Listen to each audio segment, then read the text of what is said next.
Okay, so I really wanted to do some recording while I was taking some stuff to the bus, but I'm really not set up for this right now. So I'll be back in a little bit.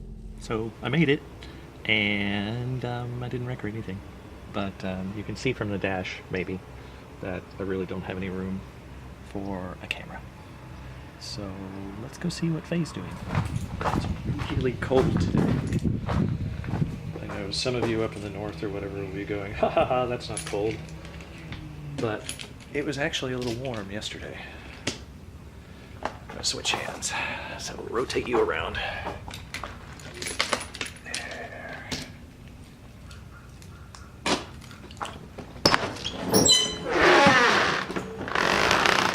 She's all dark.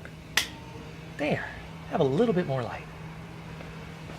Well, poor girl is all dark. So I'll be back in a second. I want to turn some lights on. She's lit up a little bit better now, but she's not really set up for guests.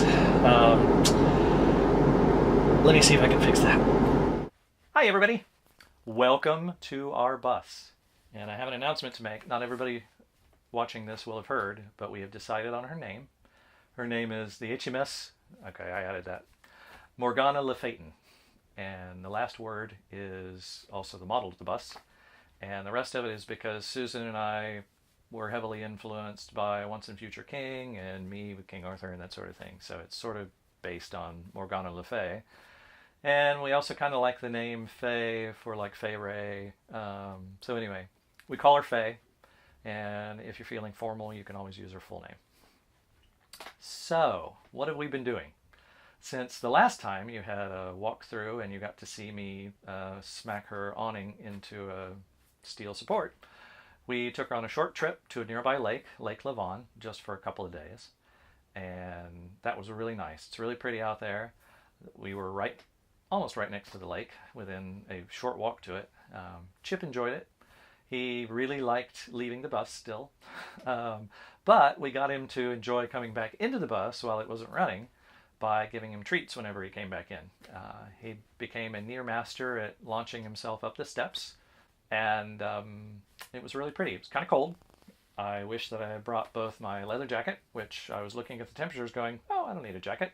I was wrong, because at 7 in the morning when Chip wants to go out and walk, it's cold.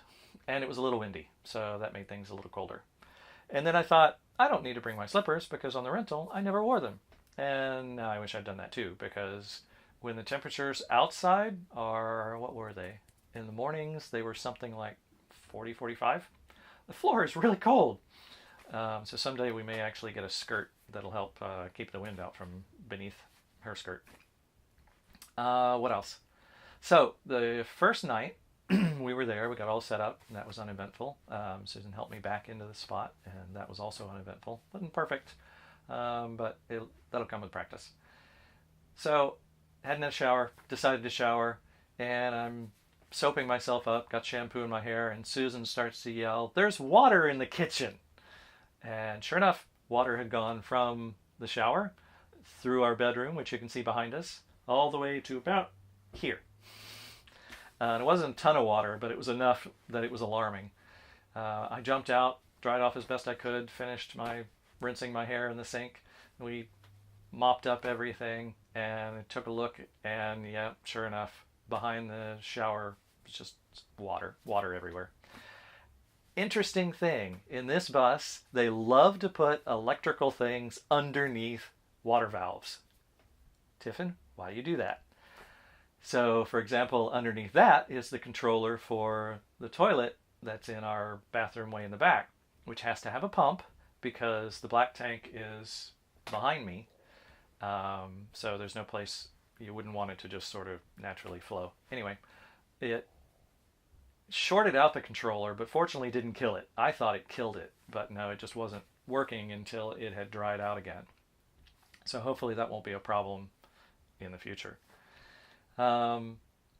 Also, speaking on the same subject, electricity under valves, way back in the back, there's a connection for the washer and dryer, and right underneath that is the outlet for the washer and dryer. Now, granted, that one's on a GFCI, but still, Okay, so anyway, first night, everything exploded. Did lots of Googling to see how to fix it, tried to find out the model number for the faucet, which fortunately in a lot of cases, these are just normal residential parts. So for example, that sink faucet right there, we can replace that or repair it just at a Home Depot. So we did find the part, went to Home Depot the next day, and it's one of the reasons that we didn't go very far from home, and got the part we needed, replaced it, everything's good, let everything dry out. So that afternoon, we tested the washer and dryer and discovered that the dryer wasn't working. The washer worked great.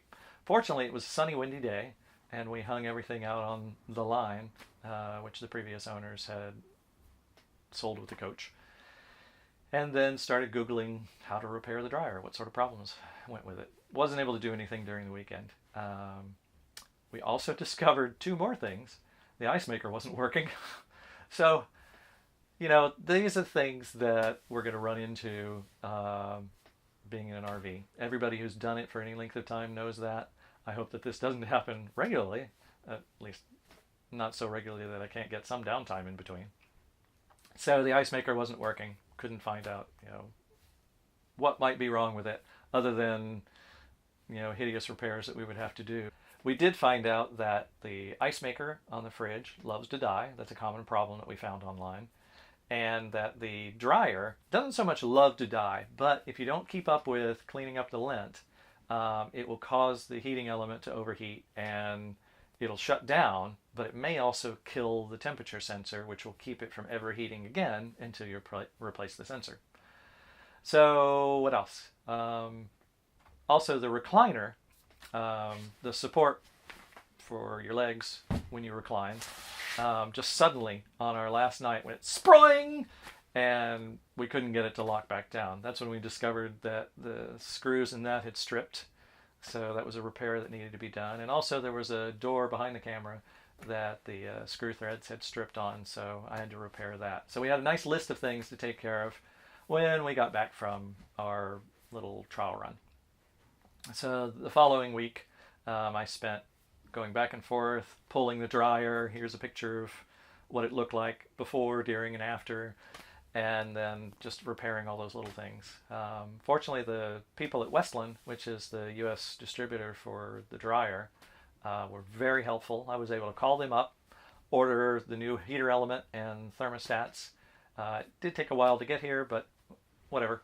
It wasn't hideously expensive, wasn't free either. But I got that back in there, and the dryer's working.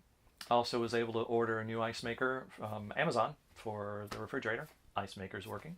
Got the door repaired, got the recliner support repaired, and then just started adding things to Faye. So she's now got a TPMS, which is a tire monitoring system, so that in the cockpit we can see the pressure and temperature of the tires.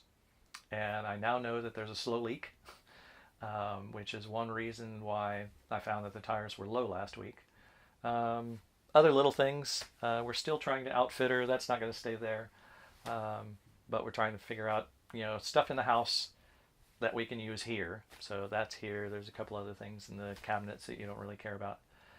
So what are we doing next? Well, we're going to finish packing, and we're just doing that furiously. So about as fast as we can pack and as fast as we can sell the house, we're going to get on the road. So we'll see how that goes. We probably will take another trip or two between now and when the house is sold and we can go semi full-time. Hopefully we'll be able to make it to a star party at Palo Pinto in another week and a half. And then, I don't know, we've got a couple other possibilities, and then I don't know where we're going to go first. Everybody asks us, so what are you going to do next? Other than get on the road. We don't know. So we're focusing on packing right now. So if you want to buy a house in Plano, 2-story, great house. We've been there for almost 20 years and loved it, but time to move on. So that's it for now. Thanks for watching, and please share this with your friends and family, and I'll see you next time.